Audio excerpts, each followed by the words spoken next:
जय गुरु जी, शुक्राना गुरु जी। संगत जी, हम लोग आज एक आंटी जी का सत्संग सुनने जा रहे हैं, तो आइए स्टार्ट करते हैं। जय गुरु जी। संगत गुरुदेव के श्री चरणों में मैं अपना शुक्राना सत्संग शेयर कर रही हूँ। सत्संग कहने में मुझसे यदि कोई भूल चूक हो जाए, मेरे गुरुदेव एवं मेरी समस्त संगत जन मुझे माफ करिएगा। संगत जी, आज मैं एक सुबह सत्संग सुन रही थी और उसमें आंटी जी जो सत्संग शेयर कर रही थी, तो उसमें उन्होंने यही बताया कि गुरुदेव हमें किस तरह से ब्लेस करते हैं और हमें मार्गदर्शित करते हैं। हम सभी संगत जानते हैं संगत जी। और उन्होंने ये भी जिक्र किया कि शिव महापुराण में जिस तरह से बताया गया है, तब मुझे भी तुरंत क्लिक हुआ कि हाँ, ऐसा ही अनुभव मेरे साथ भी हुआ था। लेकिन मैं उस समय भूल रही थी कि मैंने कौन सा प्रसंग शिव महापुराण में सुना था, जो कि हमारे गुरुदेव भी ठीक उसी तरह से हमें ब्लेसिंग्स देते हैं। और मैं वो भूल रही थी, मैं रिकॉल कर रही थी कि वो कौन सा ऐसा प्रसंग है। और संगत जी, अभी अभी मैंने एक जो सत्संग मेरे सामने फ्लैश हुआ, तो मुझे ऐसा लगा कि मैंने ये सुना नहीं, मतलब ये सत्संग मैंने नहीं सुना है, तो मैं इसे जरूर सुन लेती हूँ। और जब मैंने वो प्ले किया, वो सत्संग मैंने सुनना शुरू किया, तो मुझे याद आया कि ये तो मैं सुन चुकी हूँ, लेकिन मैंने कहा चलो अब चल रहा है तो मैं सुन ही लेती हूँ। और जब वो सत्संग पूर्ण होने को आया, तब मुझे याद आया कि अच्छा, गुरुदेव ने मुझे इसलिए ये सत्संग सुनवाया कि वो मुझे बताना चाह रहे थे कि शिव महापुराण का वो कौन सा प्रसंग है जो कि हमारे गुरुदेव की ब्लेसिंग्स भी उसमें ठीक उसी तरह से हमें मिलते हैं। तो सत्संग, मैं यही सत्संग आप सबके सामने प्रस्तुत करना चाह रही हूँ संगत जी। मैं शिव महापुराण की जो कथा आती है, तो वो सुन रही थी, तो उसमें कृष्णेश्वर ज्योतिर्लिंग जो औरंगाबाद में है, उसका वो ज्योतिर्लिंग की स्थापना या वो ज्योतिर्लिंग कैसे प्रकट हुआ, उसके पीछे की जो कहानी है वो सुन रही थी शिव महापुराण की। तो उसमें अंत में ऐसा आता है कि वो जो कृष्णा नाम की, मतलब एक व्यक्ति थे, और तो उनकी पहली पत्नी जो थी, उनसे संतान कुछ भी उत्पन्न नहीं होती, तो पहली पत्नी कहती है कि मेरी बहन के साथ आप विवाह कर लीजिए, मेरे साथ यदि आपको पुत्र नहीं हो रहा है तो आप, वह उनके फोर्स करने की वजह से, उनकी पहली पत्नी की इंसिस्ट करने की वजह से उनके पति दूसरा विवाह उन्हीं की बहन से कर लेते हैं, और दूसरी बहन का नाम रहता है कृष्णा। तो कृष्णा बहुत बड़ी शिव भक्त होती है, और वो तालाब में पार्थिव शिवलिंग मिट्टी के बनाकर उन्हें पूजन करके और उसे विसर्जित किया करती थी तालाब में। और जब 1 लाख शिवलिंग की पूजन के बाद विसर्जन हो जाता है, तो साक्षात शिव भगवान वहां, हमारे शिव जी वहां प्रकट होते हैं और कृष्णा को वर देते हैं बहुत ही सुयोग्य पुत्र प्राप्ति का, और उसे पुत्र प्राप्त होता है। आगे जाकर वो बड़ा होता है, विवाह होता है, लेकिन सुधर्मा जो पहली पत्नी होती है, उसकी बड़ी बहन, वो इस बात से बहुत ईर्ष्या करने लगती है। और एक दिन उसकी पत्नी जब नहीं रहती है कमरे में, तो उसकी जो बड़ी माँ यानी कि सुधर्मा जो होती है, उसकी सौतेली माँ, उसे टुकड़े टुकड़े करके मार डालती है और उसी तालाब में विसर्जित कर देती है।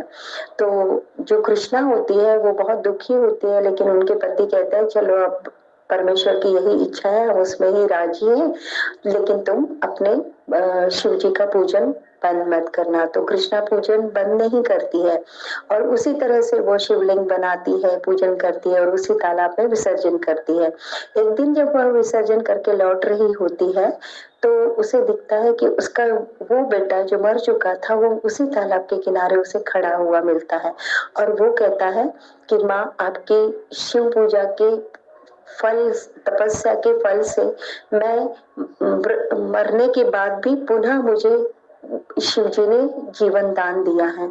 तो मुझे तुरंत उस समय जब ये पंक्ति मैंने सुनी उसके बेटे की और उसे नया जीवन मिला, तो मुझे तुरंत मेरे गुरुदेव की याद आई कि मेरे गुरुदेव भी इसी तरह आज भी सभी संगत जन को न्यू लाइफ ब्लेस कर रहे हैं।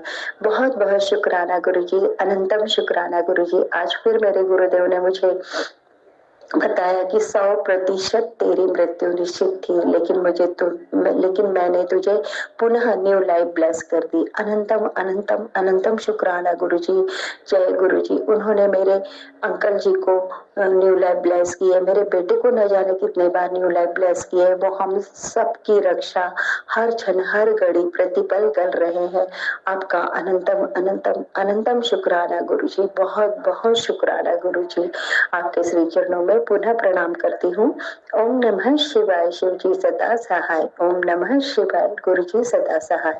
संग है ਉਹ ਹੈਗਾ ਉਹ ਵੀ ਪਰਸੋਂ ਦਾ ਹੀ ਸਤਸੰਗ ਹੈ, ਮੇ ਬੀ ਮੈਨੂੰ ਐਗਜ਼ੈਕਟ ਡੇਟ ਨਹੀਂ ਯਾਦ, ਮਤਲਬ ਬਟ 1-2 ਦਿਨ ਪਹਿਲੇ ਦਾ ਹੀ ਸਤਸੰਗ ਹੈ। And it was a morning ਸਤਸੰਗ। ਮੈਂ ਸੁਬਾਹ ਮਤਲਬ ਫੋਨ ਚਾਰਜ ਤੇ ਲਗਾ ਰਹੀ ਸੀ ਤੇ ਨਾ ਏਦਾਂ ਹੀ ਲਗਾਉਂਦੇ ਲਗਾਉਂਦੇ ਮੈਂ YouTube ਓਪਨ ਕੀਤਾ ਤੇ ਮੈਂ YouTube ਓਪਨ ਕਰਦੀ ਨਾ ਮੈਨੂੰ ਜਿੱਦਾਂ ਫਸਟ ਸਕਰੋਲ ਵੀ ਸਭ ਤੋਂ ਉੱਪਰ ਨਾ ਮੈਨੂੰ ਸ਼ਾਰਟਸ ਸ਼ੋ ਹੋ ਰਹੀ ਸੀ। ਮੈਂ ਸ਼ਾਰਟਸ ਨੂੰ ਸਕਰੋਲ ਕੀਤਾ ਉੱਪਰ, ਉਹਨਾਂ ਦੇ ਨੀਚੇ ਇੱਕ ਪੋਸਟ ਸੀ ਗੁਰੂ ਜੀ ਦੀ ਜਿਸ 'ਚ ਲਿਖਿਆ ਸੀ ਕਿ ਕੁੜੀਏ ਖੁਸ਼ ਹੋ ਜਾ, ਤੇਰੀ ਇਨਕਮ ਵਧਣ ਵਾਲੀ ਹੈ। ਪਤਾ ਨਹੀਂ ਕੁੜੀਏ ਖੁਸ਼ੀਆਂ ਮਨਾਉਣ ਦਾ ਟਾਈਮ ਆ ਗਿਆ, ਤੇਰੀ ਇਨਕਮ ਵਧਣ ਵਾਲੀ ਹੈ। ਲਾਈਕ ਕੁਛ ਨਾ ਮਨੀ ਰਿਲੇਟਿਡ ਹੀ ਸੀ ਕਿ ਪੈਸਾ ਆਉਣ ਵਾਲਾ, ਪਤਾ ਨਹੀਂ ਇਨਕਮ ਮਤਲਬ ਕੰਟੀਨਿਊਸ ਪ੍ਰੋਸੈਸ, ਜਿੱਦਾਂ ਆਪਾਂ ਕਹਿ ਦਿੰਦੇ ਹਾਂ ਕਿ ਇੱਕ ਇਨਕਮ ਆਪਾਂ ਨੂੰ ਆਉਂਦੀ ਹੈ, ਆਪਾਂ ਨੂੰ ਕਿੱਥੋਂ ਪੇਮੈਂਟ ਆ ਰਹੀ ਹੈ ਜੋ ਆਪਾਂ ਨੂੰ ਕੰਟੀਨਿਊ ਆਉਣੀ ਹੁੰਦੀ ਹੈ ਹਰ ਮੰਥ, ਜਿੱਦਾਂ ਆਪਣੀ ਸੈਲਰੀ ਆਉਂਦੀ ਹੈ ਉੱਦਾਂ। ਸੋ ਮੇਰੇ ਕੋਲ ਨਾ ਮੇਰੇ ਮਦਰ ਖੜੇ ਸੀ, ਮੈਂ ਤੇ ਮੇਰੇ ਮਦਰ ਦੋਵੇਂ ਖੜੇ ਸੀ ਤੇ ਨਾ ਮੈਂ ਏਦਾਂ ਹੀ ਇਹ ਆਈ ਥਿੰਕ ਮੇਰੀ ਲਾਈਫ 'ਚ ਪਹਿਲੀ ਵਾਰ ਹੋਇਆ ਸੀ ਕਿ ਮੈਂ ਏਦਾਂ ਹੀ ਨਾ ਗੁਰੂ ਜੀ ਦੇ ਕਿਸੇ ਮੈਸੇਜ ਨੂੰ ਥੋੜ੍ਹਾ ਮਤਲਬ ਮਜ਼ਾਕ ਦੀ ਫੋਰਮ 'ਚ, ਮਜ਼ਾਕ 'ਚ ਲਿਆ ਨਹੀਂ ਸੀ ਮੈਂ, ਟੂ ਬੀ ਆਨੈਸਟ ਮੇਰੇ ਦਿਲ 'ਚ ਕੋਈ ਗੱਲ ਨਹੀਂ ਸੀ ਕਿ ਮੈਂ ਉਸ ਚੀਜ਼ ਨੂੰ ਮਜ਼ਾਕ ਤੋਂ ਲੈ ਰਹੀ ਹਾਂ, ਬਟ ਏਦਾਂ ਹੀ ਨਾ ਉੱਪਰੋਂ ਮੈਂ ਏਦਾਂ ਬੋਲਿਆ। ਮੈਂ ਕਿਹਾ ਹਾਂ ਹਾਂ ਠੀਕ ਹੈ, ਮੈਂ ਕਿਹਾ ਕਿ ਮੇਰੇ ਕੋਲ ਨੌਕਰੀ ਕੋਈ ਹੈ ਨਹੀਂ ਗੀ ਤੇ ਇਨਕਮ ਵਧੂਗੀ ਮੇਰੀ। ਮੈਂ ਕਿਹਾ ਇਨਕਮ ਦਾ ਕੋਈ ਸੋਰਸ ਵੀ ਹੋਣਾ ਚਾਹੀਦਾ because I am a student, ਮੈਂ ਕਾਲਜ ਸਟੂਡੈਂਟ ਹਾਂ ਤੇ ਮੇਰੀ ਕੋਈ ਜੋਬ ਨਹੀਂ ਕੋਈ ਕੁਛ ਨਹੀਂ ਜਿੱਥੋਂ ਮੈਨੂੰ ਇਨਕਮ ਆਵੇ। ਸੋ ਮੈਂ ਮਜ਼ਾਕ 'ਚ ਏਦਾਂ ਹੀ ਬੋਲਤਾ ਐਂਡ ਜਸਟ ਮੈਂ ਉਹਨੂੰ ਸਕਰੋਲ ਕੀਤਾ, ਉਸ ਦੇ ਨੀਚੇ ਸਤਸੰਗ ਸੀ। ਮੈਂ ਉਹ ਸਤਸੰਗ ਸੁਣਿਆ ਨਹੀਂ ਬਟ ਉਹਦਾ ਥੰਬਨੇਲ ਜੋ ਸੀ ਉੱਪਰ ਲਿਖਿਆ ਸੀ ਕਿ ਹਾਂ ਤੂੰ ਮੇਰੀ ਗੱਲ ਨੂੰ ਮਜ਼ਾਕ 'ਚ ਲੈਂਦੀ ਹੈ ਨਾ, ਸੁਣਦੀ ਨਹੀਂ, ਧਿਆਨ ਨਹੀਂ ਦਿੰਦੀ। ਐਂਡ ਮਤਲਬ ਮੈਨੂੰ ਇੰਨਾ ਇੰਸਟੈਂਟ ਰਿਪਲਾਈ ਮਿਲਦਾ ਐਂਡ ਮੈਂ ਨਾ ਲਿਟਰਲੀ ਹੱਸ ਰਹੀ ਸੀ ਉਸ ਟਾਈਮ ਤੇ ਮੈਂ ਕਿਹਾ ਨਹੀਂ ਨਹੀਂ ਠੀਕ ਹੈ, ਮੈਂ ਨਹੀਂ ਲੈ ਰਹੀ ਮਜ਼ਾਕ 'ਚ, ਮੈਂ ਮੰਨ ਲੈਂਦੀ ਹਾਂ ਇਨਕਮ ਵਧੂਗੀ ਤੇ ਤੁਸੀਂ ਕਿਹਾ ਤੇ ਓਬਵੀਅਸਲੀ ਵਧੂਗੀ ਯਾਰ, ਉਹ ਮੇਰੇ ਕਹਿਣ ਨਾਲ ਰੁਕੂਗੀ ਥੋੜਾ ਏ ਕਿ ਅਗਰ ਮੈਂ ਮਜ਼ਾਕ 'ਚ ਬੋਲਿਆ ਮਤਲਬ ਮੈਂ ਮਜ਼ਾਕ 'ਚ ਲੈ ਲਿਆ। ਮੈਂ ਲਿਟਰਲੀ ਇਹ ਚੀਜ਼ ਬੋਲੀ, ਮੈਂ ਆਪਣੀ ਮਦਰ ਨੂੰ ਦਿਖਾਇਆ ਕਿ ਦੇਖੋ ਮੈਂ ਹੁਣੇ ਮਤਲਬ ਜਦੋਂ ਮੈਂ ਪਹਿਲਾਂ ਬੋਲਿਆ, ਜਦੋਂ ਮੈਂ ਦੱਸਿਆ ਕਿ ਮੈਂ ਪਹਿਲੇ ਏਦਾਂ ਹੀ ਮਤਲਬ ਮਜ਼ਾਕ 'ਚ ਬੋਲਿਆ, ਉਦੋਂ ਵੀ ਉਹਨਾਂ ਨੇ ਮੈਨੂੰ ਪੁੱਛਿਆ ਕੀ ਹੋਇਆ, ਮੈਂ ਉਦੋਂ ਦਿਖਾਇਆ ਕਿ ਦੇਖੋ ਇਹ ਮੈਸੇਜ ਆਇਆ। ਆਫਟਰ ਦੈਟ ਜਦੋਂ ਮੈਂ ਇਹ ਚੀਜ਼ ਬੋਲੀ ਕਿ ਨਹੀਂ ਨਹੀਂ ਠੀਕ ਹੈ ਮੰਨ ਲਿਆ ਜੀ, ਕੋਈ ਮਜ਼ਾਕ ਨਹੀਂ, ਉਸ ਟਾਈਮ ਵੀ ਉਹਨਾਂ ਨੇ ਮੈਨੂੰ ਪੁੱਛਿਆ ਕੀ ਹੋਇਆ ਤੇ ਮੈਂ ਉਹਨਾਂ ਨੂੰ ਦਿਖਾਇਆ। ਸੋ ਏਦਾਂ ਗੁਰੂ ਜੀ ਹਰ ਇੱਕ ਮੈਸੇਜ ਦਾ ਇੰਸਟੈਂਟ ਰਿਪਲਾਈ ਦਿੰਦੇ ਆ ਮੈਨੂੰ ਤੇ ਮਿਲਦਾ ਹੈ, ਉਹਦੇ ਲਈ ਬਹੁਤ ਬਹੁਤ ਜ਼ਿਆਦਾ ਸ਼ੁਕਰਾਨਾ। Thank you so much Guru ji, ਬਹੁਤ ਬਹੁਤ ਜ਼ਿਆਦਾ ਸ਼ੁਕਰਾਨਾ ਤੁਹਾਡਾ ਕਿ ਤੁਸੀਂ ਮੇਰੀ ਹਰ ਇੱਕ ਗੱਲ 'ਤੇ ਇੰਨਾ ਧਿਆਨ ਦਿੰਦੇ ਹੋ, ਇੰਨਾ ਇੰਸਟੈਂਟ ਰਿਪਲਾਈ ਦਿੰਦੇ ਹੋ ਮੈਨੂੰ, ਤੇ ਹਰ ਇੱਕ ਟਾਈਮ 'ਤੇ ਮੇਰੀ ਗੱਲ ਸੁਣਦੇ ਹੋ, ਮੇਰੇ ਨਾਲ ਰਹਿੰਦੇ ਹੋ, ਉਹਦੇ ਲਈ ਬਹੁਤ ਬਹੁਤ ਜ਼ਿਆਦਾ ਸ਼ੁਕਰਾਨਾ। ਬਾਕੀ ਮੈਂ ਬਹੁਤ ਬਲੈਸਡ ਹਾਂ ਗੁਰੂ ਜੀ ਵੱਲੋਂ, ਕਿਉਂਕਿ ਨਾ ਮਤਲਬ ਮੈਨੂੰ ਰੋਜ਼ਿਸ ਦੇ ਰੂਪ 'ਚ ਦਰਸ਼ਨ, ਬਟਰਫਲਾਈ ਰੂਪ 'ਚ ਦਰਸ਼ਨ, ਕਬੂਤਰ ਰੂਪ 'ਚ ਦਰਸ਼ਨ ਬਹੁਤ ਜ਼ਿਆਦਾ ਮਿਲਦੇ ਆ। 7777777 ਬਹੁਤ ਜ਼ਿਆਦਾ, ਮੈਂ ਦੱਸ ਨਹੀਂ ਸਕਦੀ ਮੈਨੂੰ ਕਿੰਨੀ ਜ਼ਿਆਦਾ ਬਲੈਸਿੰਗਸ ਮਿਲਦੀਆਂ। So I am very blessed child ਅਤੇ ਉਹਦੇ ਲਈ ਮੈਂ ਬਹੁਤ ਬਹੁਤ ਜ਼ਿਆਦਾ ਸ਼ੁਕਰਾਨਾ ਕਰਦੀ ਹਾਂ, ਜਿੰਨਾ ਕਰਾਂ ਥੋੜ੍ਹਾ, ਕਿਉਂਕਿ ਮੇਰਾ ਸ਼ੁਕਰਾਨਾ ਇੰਨਾ ਨਹੀਂ ਹੁੰਦਾ ਜਿੰਨੀ ਮੈਨੂੰ ਬਲੈਸਿੰਗਸ ਮਿਲਦੀਆਂ। ਮੈਨੂੰ 1 ਮਿੰਟ ਦੇ ਅੰਦਰ may be 100,000 Times Guru ji ਦਰਸ਼ਨ ਦਿੰਦੇ ਹੈ। ਸੋ ਉਹਦੇ ਲਈ ਬਹੁਤ ਜ਼ਿਆਦਾ ਸ਼ੁਕਰਾਨਾ। ਤੇ ਇੱਕ ਸਤਸੰਗ ਮੇਰੇ ਮਦਰ ਨਾਲ ਹੋਇਆ ਸੀ, ਮੈਂ ਵੀ ਕੋਲ ਹੀ ਸੀ, ਇਹ ਵੀ ਕੱਲ ਪਰਸੋਂ ਦੀ ਹੀ ਮਤਲਬ 1-2 ਦਿਨ ਦੇ ਗੈਪ 'ਤੇ ਇਹ ਸਾਰੇ ਸਤਸੰਗ ਜੋ ਮੈਂ ਸ਼ੇਅਰ ਕਰ ਰਹੀ ਹਾਂ। ਉਸ 'ਚ ਹੋਇਆ ਇਹ ਸੀ ਕਿ ਮੈਂ ਤੇ ਮੇਰੀ ਫੈਮਿਲੀ ਇਸ ਸਾਲ ਹੀ ਗੁਰੂ ਜੀ ਨਾਲ ਜੁੜੇ ਆ ਤੇ ਅਸੀਂ ਨਾ ਕਿਸੇ ਵੀ ਗਰੁੱਪ 'ਚ ਨਹੀਂ ਐਡ, ਜਿੱਦਾਂ ਗੁਰੂ ਜੀ ਦੇ ਗਰੁੱਪ ਬਣੇ ਆ। ਸੋ ਮੇਰੇ ਮਦਰ ਫੇਸਬੁੱਕ ਯੂਜ਼ ਕਰਦੇ, ਉਹ ਫੇਸਬੁੱਕ ਸਕਰੋਲ ਕਰ ਰਹੇ ਸੀ ਅਤੇ ਉਹਨਾਂ ਕੋਲ ਨਾ ਇੱਦਾਂ ਇੱਕ ਪੋਸਟ ਸ਼ੋ ਹੋਈ ਕਿ ਅਗਰ ਤੁਸੀਂ ਗੁਰੂ ਜੀ ਦੇ ਗਰੁੱਪ 'ਚ ਐਡ ਹੋਣਾ ਹੈ ਤਾਂ ਕੰਟੈਕਟ ਕਰੋ। ਐਂਡ ਮੇਰੇ ਮਦਰ ਨੇ ਜਿੱਦਾਂ ਹੀ ਉਹਨਾਂ ਨਾਲ ਕੰਟੈਕਟ ਕੀਤਾ ਅਤੇ ਉਹਨਾਂ ਨੇ ਨਾ ਗੱਲ ਕੀਤੀ। ਸੋ ਆਬਵੀਅਸਲੀ ਹਰ ਇੱਕ ਲੇਡੀ ਨੂੰ ਹੁੰਦਾ ਹੈ ਕਿ ਇਹ ਫੇਕ ਨਾ ਹੋਵੇ, ਬਿਕੋਜ਼ ਫੇਸਬੁੱਕ ਤੇ ਰਹਿੰਦਾ ਹੈ ਥੋੜਾ। ਨੋ ਡਾਊਟ ਗੁਰੂ ਜੀ ਦੇ ਨਾਮ ਤੇ ਇਹ ਚੀਜ਼ ਨਹੀਂ ਮੰਨਣੀ ਚਾਹੀਦੀ, ਬਟ ਇੱਕ ਲੇਡੀ ਦੇ ਦਿਲ 'ਚ ਡਰ ਹੁੰਦਾ। ਲਾਈਕ ਮੈਂ ਨਹੀਂ ਇੰਨਾ ਕਰਦੀ, ਮੇਰੀ ਮਦਰ ਜ਼ਿਆਦਾ ਕਰਦੇ ਹੈ, ਐਜ਼ ਇਫ ਉਹ ਮਦਰ ਹੈ, ਤੇ ਕਰ ਵੀ ਉਹ ਖੁਦ ਹੀ ਰਹੇ ਸੀ। ਸੋ ਉਹਨਾਂ ਨੇ ਮੈਨੂੰ ਦੱਸਿਆ ਤੇ ਉਹਨਾਂ ਨੇ ਨਾ ਲਾਈਕ ਉੱਥੇ ਅੰਕਲ ਜੀ ਨਾਲ ਗੱਲ ਕੀਤੀ, ਤੇ ਉਹ ਅੰਕਲ ਜੀ ਨੇ ਮੇਰੇ ਮਦਰ ਨੂੰ ਇਹ ਚੀਜ਼ ਬੋਲੀ ਕਿ ਨਾ ਮੈਨੂੰ ਤੁਸੀਂ ਫੇਕ ਲੱਗ ਰਹੇ ਹੋ। ਐਂਡ ਮੇਰੀ ਮਦਰ ਦਾ ਇੰਸਟੈਂਟ ਰਿਪਲਾਈ ਕਿ ਮੈਨੂੰ ਤੁਸੀਂ ਲੱਗ ਰਹੇ ਹੋ ਫੇਕ ਹੋ। ਤੇ ਉਹਨਾਂ ਨੇ ਮੈਨੂੰ ਦੱਸਿਆ ਕਿ ਏਦਾਂ ਏਦਾਂ ਕਰਕੇ ਗੱਲ ਹੋਈ, ਤੇ ਮੈਂ ਨਾ ਕੁਛ ਨਹੀਂ ਬੋਲਿਆ, ਮੈਂ ਚੁੱਪ ਸੀ। ਮੈਂ ਆਪਣੇ ਦਿਲ 'ਚ ਇਹ ਚੀਜ਼ ਕਹੀ, ਮੈਂ ਕਿਹਾ ਗੁਰੂ ਜੀ ਕਿ ਅਗਰ ਇਹ ਸਹੀ ਹੈ ਨਾ ਤੇ ਕੋਈ ਇੱਕ ਇਸ਼ਾਰਾ ਦੇ ਦਿਓ। ਮੈਂ ਇਵਨ ਛੱਤ ਤੇ ਸੀ, ਮੈਂ ਕਿਹਾ ਕੁਛ ਨਹੀਂ ਹੋ ਸਕਦਾ ਨਾ, ਤੇ ਇੱਕ ਕਬੂਤਰ ਦੇ ਦਰਸ਼ਨ ਕਰਾ ਦਿਓ, ਮੈਂ ਸਮਝ ਜਾਊਂਗੀ। ਕੁਛ ਨਹੀਂ ਹੋਇਆ ਉੱਧਰੋਂ। ਮੈਂ ਚੁੱਪ ਸੀ, ਮੈਂ ਵੇਟ 'ਚ ਸੀ।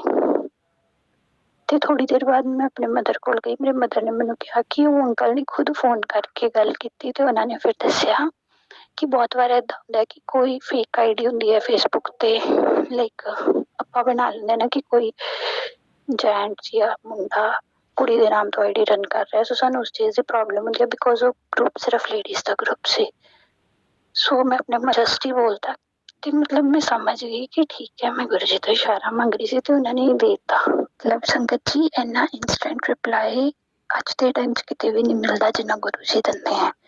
ਸੋ ਮੈਂ ਜ਼ਰੂਰ ਕਹੂੰਗੀ ਕਿ ਪਲੀਜ਼ ਜੋ ਵੀ ਪੁੱਛਣਾ ਉਹਨਾਂ ਨੂੰ ਡਾਇਰੈਕਟ ਪੁੱਛਿਆ ਕਰੋ, ਜ਼ਰੂਰ ਰਿਪਲਾਈ ਕਰਦੇ ਆ, ਬਸ ਵਿਸ਼ਵਾਸ ਕਰੋ। ਤੇ ਕਦੇ ਵੀ ਨਾ ਕਿਸੇ ਥਰਡ ਪਰਸਨ ਦੀ ਗੱਲਾਂ 'ਚ ਨਾ ਆਓ। ਉਹ ਜੋ ਵੀ ਤੁਹਾਨੂੰ ਕਹਿੰਦੇ ਆ ਉਹ ਚੰਗਾ ਕਹਿੰਦੇ ਆ, ਤੇ ਜੋ ਵੀ ਤੁਹਾਡੇ ਲਈ ਕਰਦੇ ਆ ਚੰਗਾ ਹੀ ਕਰਦੇ ਆ। ਬਾਕੀ गुरु जी सारी संगत अपनी मेहर बना के रखन, सब नूं खुशियां बख्शण ते सब। थैंक यू आंटी जी। आप सभी संगत जी को जय गुरु जी। संगत जी आप लोग अपने कमेंट्स ज़रूर दिया करिए, हमें पता चलता है कि आपको सत्संग से क्या फ़ायदा हुआ। धन्यवाद।